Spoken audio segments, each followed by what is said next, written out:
Buenas tardes. Bueno, hoy vamos a volver o a empezar a cursar y a trabajar sobre lo que van a ser los trabajos del segundo trimestre.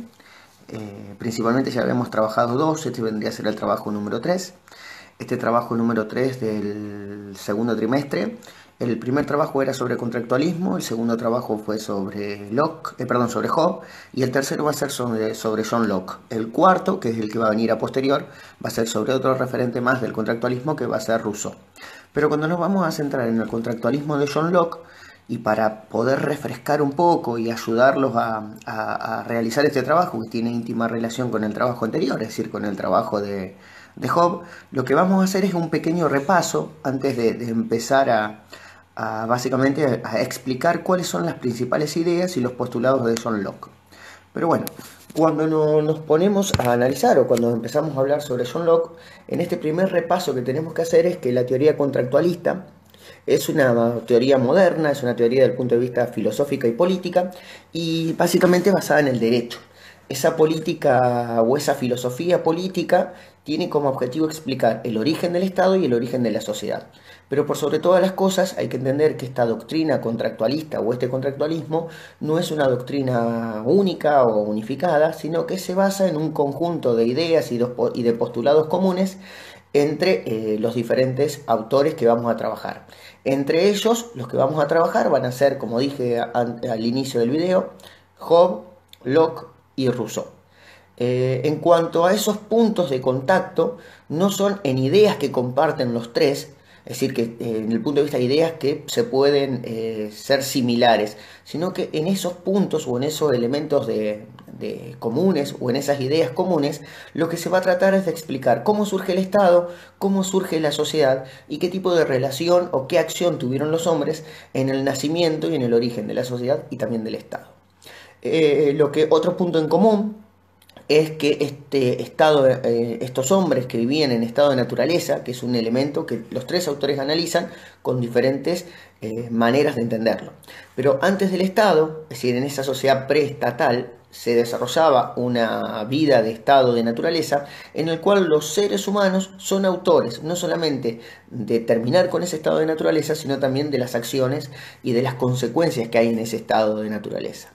Ese estado de naturaleza para algunos autores, como por ejemplo para Hobbes, era caracterizado de manera violenta y por una guerra constante de todos los hombres contra los hombres. Esto no quiere decir que para Locke y para Rousseau ese estado de naturaleza sea igual. Si bien lo que comparten estos tres es que van a analizar tres conceptos básicos del contractualismo. Estado de naturaleza, pacto social o contrato social y por último, estado de la sociedad. Como dije recién, para Hobbes el estado de naturaleza no es otra cosa que un estado violento y caracterizado por la guerra de todos los hombres contra todos los hombres. Ese estado de guerra hace que la vida sea corta, efímera y completamente belicista y vinculada a los conflictos. Es decir, cualquier acción social siempre va a terminar en un conflicto, en la idea de para conquistar mi propiedad o para conquistar mi libertad es necesario utilizar la violencia para hacerlo. En este punto, otro de los postulados que tenemos que marcar es la idea del contrato o del pacto social. El pacto social no es otra cosa que el acuerdo que hacen estos seres humanos. Básicamente estamos hablando que entre el siglo XVI y siglo XVIII, en el cual se desarrolla el contractualismo, vamos a escuchar hablar constantemente de hombres libres.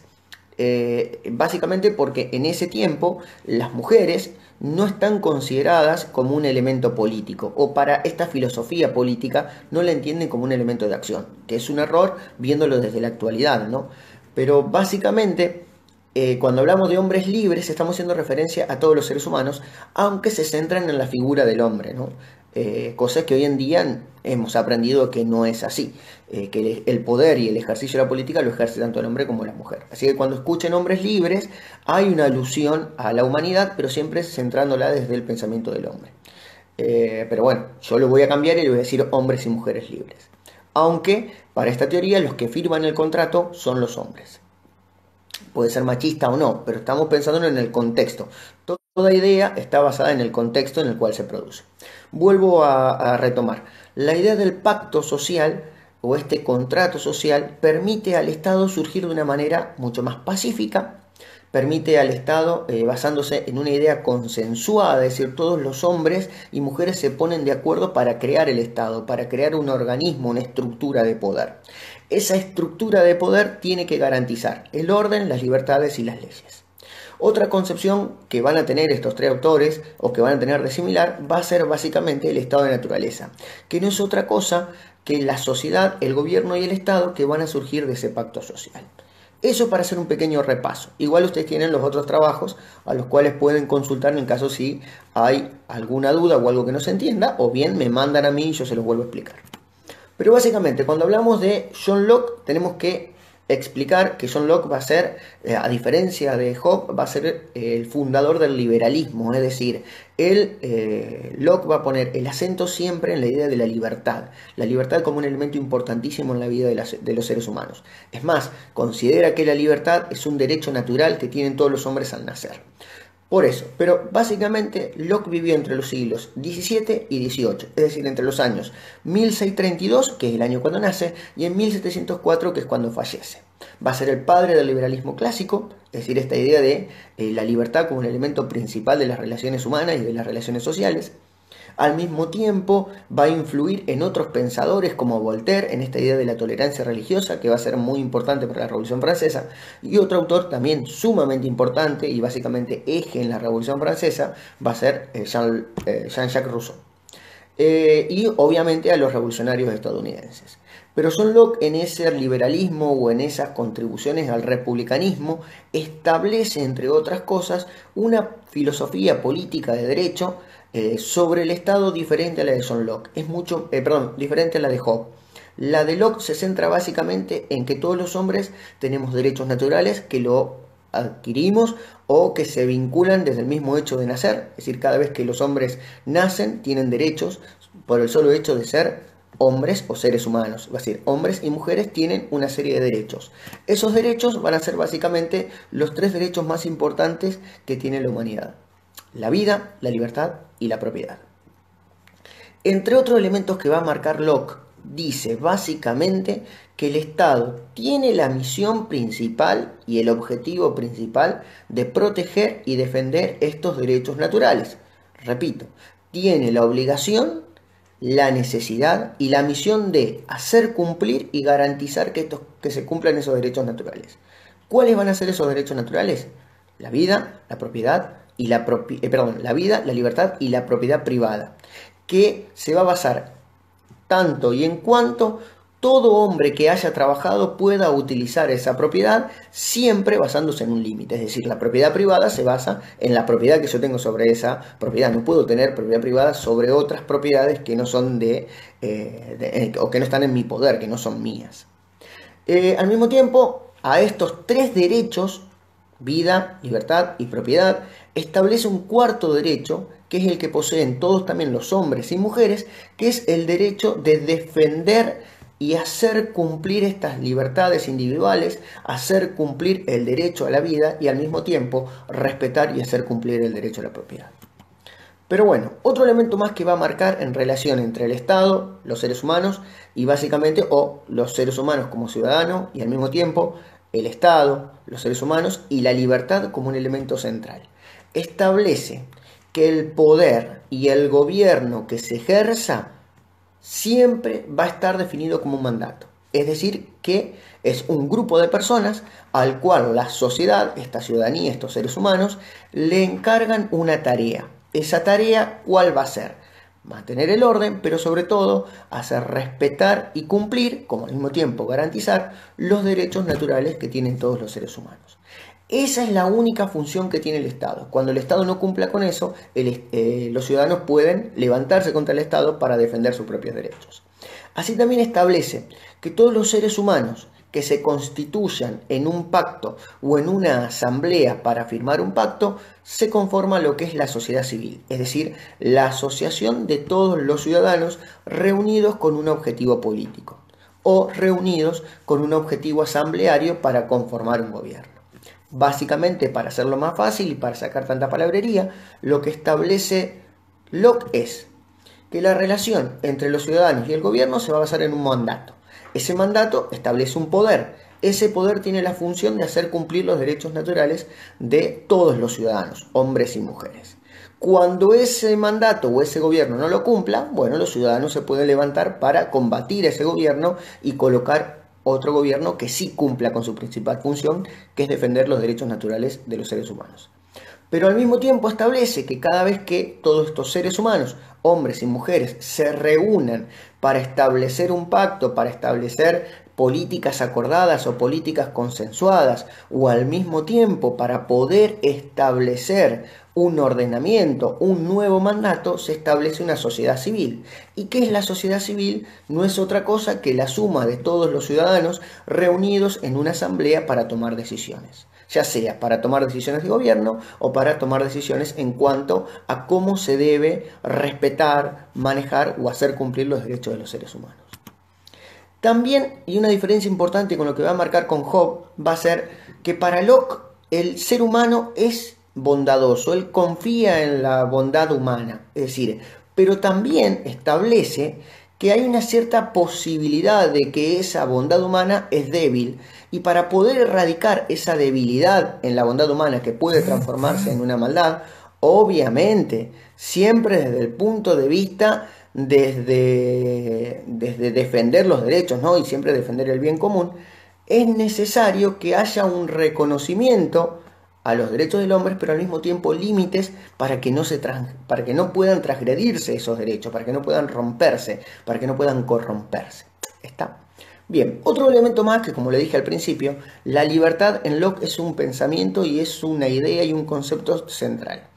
Para Locke, la libertad es una condición que ordena todas las acciones de los hombres, todas las posesiones de los hombres, y al mismo tiempo le permite juzgar a las personas.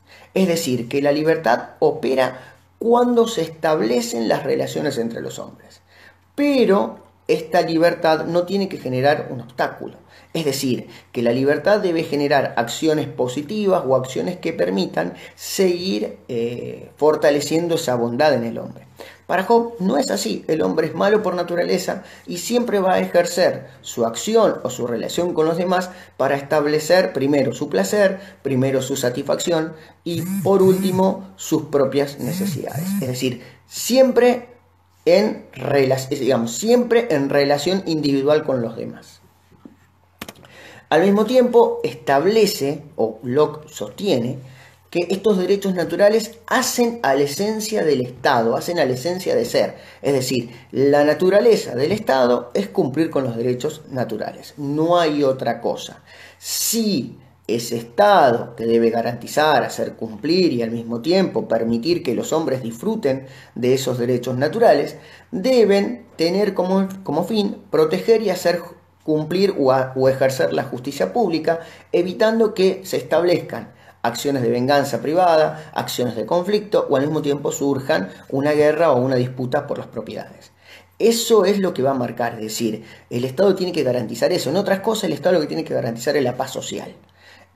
Para Hobbes también dice que el Estado tiene que garantizar la paz social, pero no desde el punto de vista del respeto de los derechos, del respeto de las libertades, sino que la única manera de garantizar el orden o la paz social es aplicando un gobierno que genere terror, que genere miedo en la población. Locke establece lo contrario. Tiene que haber un Estado y un gobierno que mediante la ley y la fuerza y la justicia pública permita que haya relaciones equilibradas entre los hombres, que no se establezcan venganzas, que no se establezcan conflictos, y si los hay, los pueda resolver de manera pacífica, siempre respetando los derechos naturales. Al mismo tiempo, establece que los hombres tienen como objetivo principal, además de la libertad, además de la vida y de la propiedad, también la posibilidad del diálogo, es decir, la posibilidad de consensuar, la posibilidad de establecer una relación pacífica entre ellos. ¿Qué es lo que va a decir Locke? En ese estado de naturaleza, siempre y cuando, es decir, es pacífico, pero siempre y cuando se respeten estos derechos naturales, estas leyes naturales. Cuando se produce un acto de injusticia, cuando se produce un acto violento o un acto de lucha entre los seres humanos, ese estado de naturaleza se pierde. Y al salir del estado de naturaleza es necesario establecer un pacto para que ese estado de naturaleza basado en la injusticia no se transforme en un estado anárquico, en un estado de violencia o en un estado de conflicto constante. Es decir, que postula que los hombres viven en el estado de naturaleza en una situación de paz sometido a leyes naturales, que básicamente surgen a la idea de la razón. Es decir, hay que limitar, por ejemplo, o hay que impedir la posibilidad de que se pueda ejercer la justicia por mano propia, y al mismo tiempo, es decir, hay dos elementos que permiten esa razón: limitar el derecho o no permitir ejercer el derecho de la justicia por mano propia, y al mismo tiempo limitar la propiedad privada. Cuando la propiedad privada se excede o no tiene límites, o al mismo tiempo se puede ejercer el derecho a la justicia por mano propia, es decir, ese estado de naturaleza, las leyes naturales se corrompe y la sociedad o los seres humanos entran en un conflicto peligroso que puede ser la anarquía, la guerra o la destrucción entre los hombres. Ahí es donde es necesario, donde el Estado tiene que aparecer para ejercer una especie de orden, al mismo tiempo ejercer una especie de mediación y garantizar la libertad de todos los hombres, la propiedad de todos los hombres y, por sobre todas las cosas, la vida de todos los seres humanos. Es decir, siempre que se produzca una injusticia o se produzca un crimen o se genere algún ciclo profundo de injusticias, la sociedad empieza a sufrir un peligro, está en un riesgo constante de poder deformarse en una sociedad peligrosa para los seres humanos, es decir, peligrosa para el ejercicio de los derechos naturales que tienen los seres humanos. En ese proceso de creación de la sociedad o de una nueva sociedad, es decir, en ese estado de naturaleza que se produce una injusticia, un crimen o una serie de injusticias que rompe las leyes naturales, rompemos el estado de naturaleza, pueden desembocar en un estado de guerra permanente, pueden desembocar en un estado de anarquía, pero básicamente lo que establece Locke, para salvarse de ese proceso de peligrosidad o de ejercicio de destrucción de la humanidad, es necesario volver a firmar un nuevo pacto social o firmar un pacto social. En ese pacto social Locke lo va a definir en dos puntos. Para el punto de vista pedagógico, para el punto de vista explicativo, lo divide en dos puntos. El primer punto habla de contratos de unión, en donde es la unidad de todas las partes que conforman una sociedad, y así se crea la sociedad civil. En otras palabras, es la unidad de todos los ciudadanos reunidos en una asamblea que toman decisiones y terminan por crear la sociedad civil. Es decir, la acción de todas las personas, de todos los seres humanos transformados en ciudadanos. Y por el otro lado, o el otro punto de este contrato social, va a ser el contrato de sujeción, en el cual todos los hombres están ligados y determinados a construir una sociedad política que permita resolver los conflictos de manera pacífica y, por sobre todas las cosas, una sociedad política que le permita a todos los seres humanos el ejercicio, la garantía y al mismo tiempo el cumplimiento de sus derechos naturales. En otras palabras, el contrato social el contrato social que piensa Locke o que explica Locke se basa básicamente en un contrato de unión, en donde todos los seres humanos se unen y conforman la sociedad civil, y al mismo tiempo en un contrato de sujeción en el cual todos los seres humanos están sujetas a una idea de sociedad civil, a una idea de sociedad política y a una idea de convivencia social. Otro punto importante es cuando habla de la sociedad política. Esa sociedad política surgida del contrato de la sujeción tiene como ejercicio o tiene como función y como deber garantizar la justicia imparcial para todos los seres humanos. Cuando la justicia deja de ser imparcial, ya el contrato social se rompe, ese estado de orden o ese estado de pacificidad o ese estado de libertad y de orden que se quiere establecer está corrompido, está roto, por lo tanto tiene que volver a conformarse uno nuevo. Sin una justicia imparcial es imposible que se garantice la propiedad privada, ni la libertad, ni la vida, lo que establece que si no se puede cumplir esto, el contrato de sujeción se rompe y con ende se rompe esta organización política. ¿Cómo lo define el Estado Locke? Bueno, básicamente dice que el Estado, lo hemos venido hablando, pero para hacer un resumen y explicarlo mejor, para Locke el Estado tiene como una función decisiva básicamente terminar con ciertas controversias entre los individuos, pero sobre todo que esas controversias que siempre van a existir, porque los estados no pueden terminar con las controversias y es bueno que existan las controversias, es decir, los diferentes puntos de vista, Lo que no pueden hacerse es ni censurarse ni castigarse. La única manera es encontrar un camino para que esas controversias entre los individuos no terminen en un conflicto violento. Para eso tenemos que generar una sociedad civil, una sociedad política basada en la pluralidad y en la tolerancia. Es decir, que todos tengamos voz y al mismo tiempo que todos respetemos la voz de los otros. Eso es un elemento importantísimo que tiene que existir y se tiene que conformar en las sociedades civiles y sobre todo en las organizaciones políticas.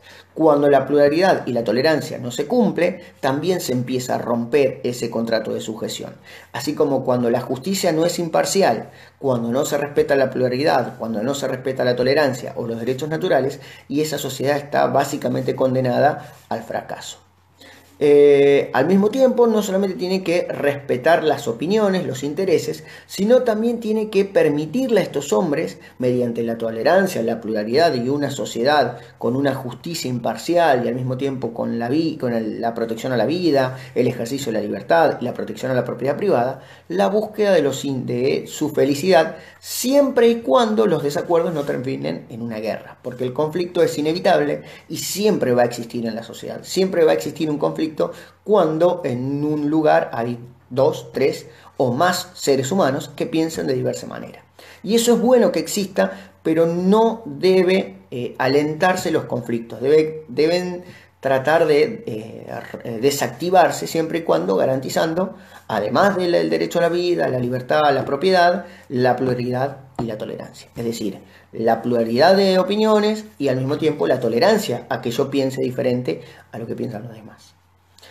Una garantía básica que tiene que tener el Estado y todo gobierno para que no se produzca un abuso de poder radica básicamente en que todos los estados tienen que dividir su poder. Y esto es también una ruptura y una diferencia con Hobbes. Hobbes establecía que el Estado, para ejercer la mejor forma de gobierno, tiene que concentrar el poder. Es decir, tiene que tener todo el poder basado en una sola persona.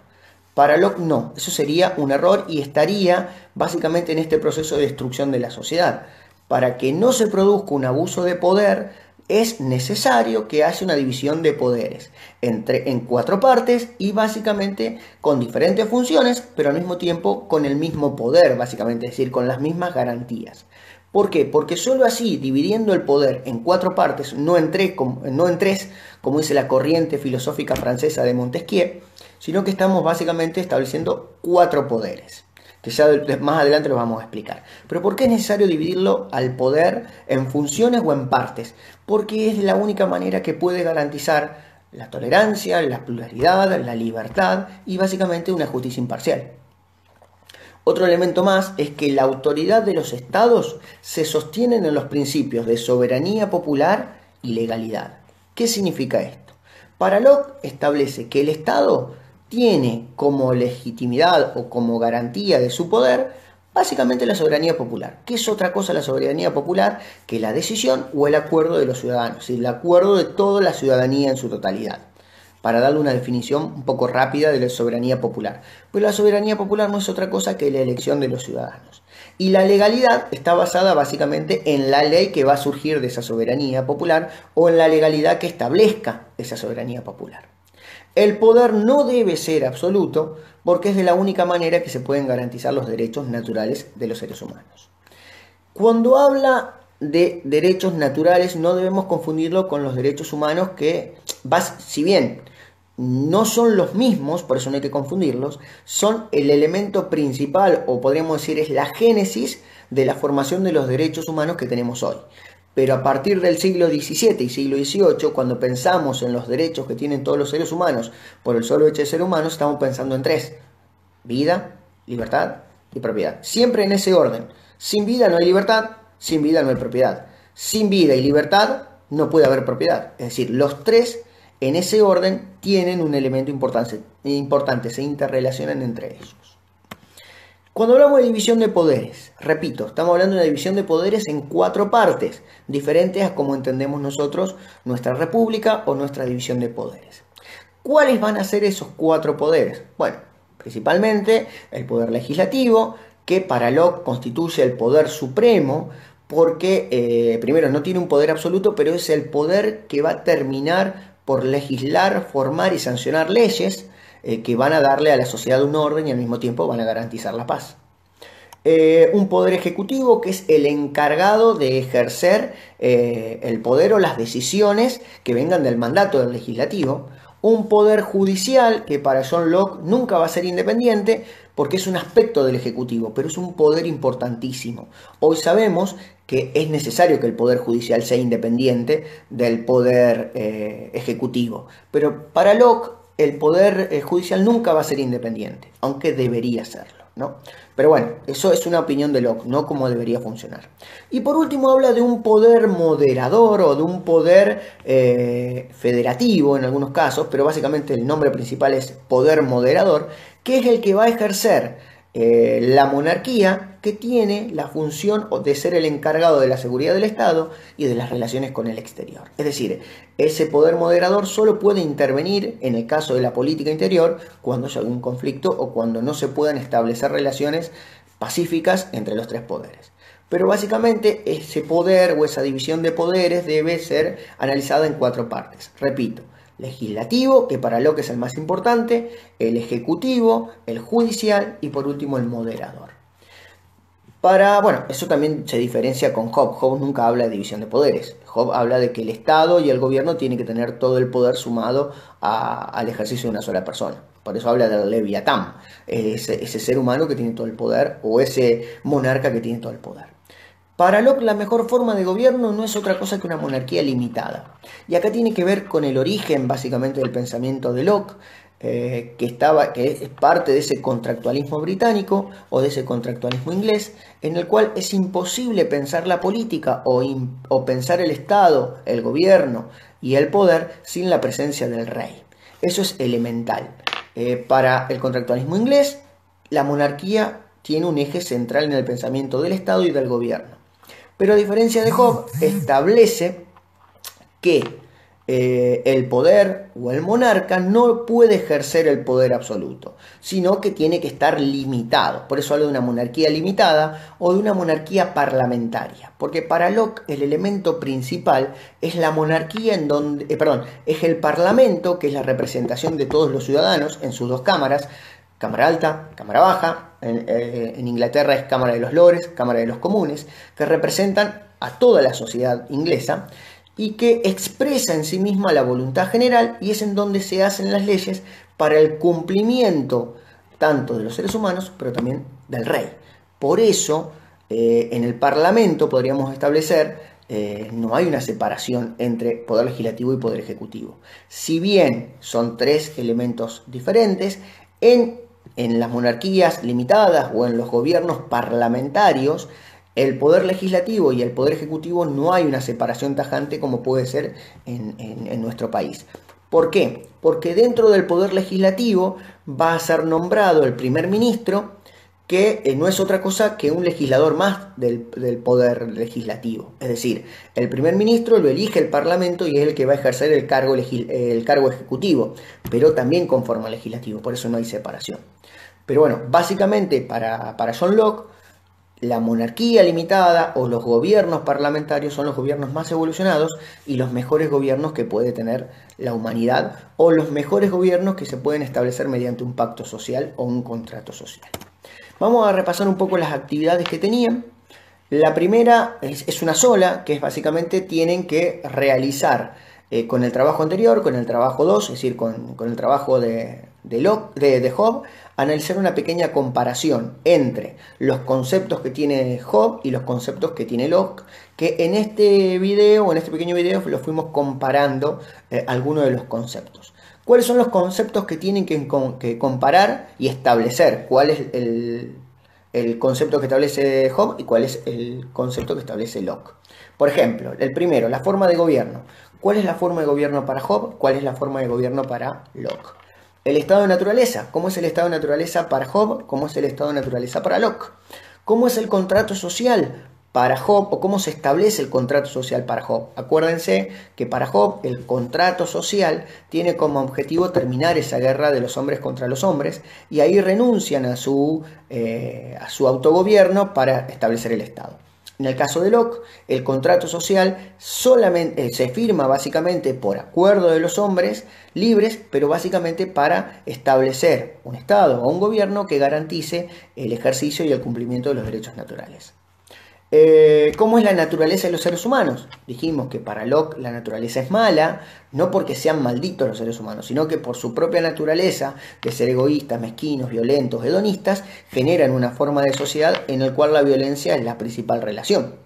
En el caso de John Locke dijimos que era contrario. John Locke confiaba en la bondad de la humanidad, pero decía que era bastante débil y bastante frágil, que podía perderse en cualquier momento. Por eso había que fortalecerla con acuerdos y al mismo tiempo con el respeto de las leyes naturales. ¿Cuál es la función del Estado? La función del Estado para Locke dijimos que era hacer cumplir los derechos naturales y garantizar los derechos naturales de los seres humanos. Y para Hobbes no es otra cosa que garantizar el orden y el cumplimiento de la ley. ¿Cómo se establece la división de poderes? Locke no habla de división de poderes. Hobbes no habla de división de poderes, pero John Locke sí, y lo hace en 4 partes. ¿Y cuáles son los derechos naturales del hombre? Locke habla de derechos naturales del hombre, Hobbes no habla de derechos naturales del hombre. Pero bueno, en cada uno de esos elementos que tienen que completar ustedes, lo que tienen que hacer es completar con las ideas de Hobbes y con las ideas de Locke. Así que bueno, básicamente ese es el nuevo trabajo, es bastante simple.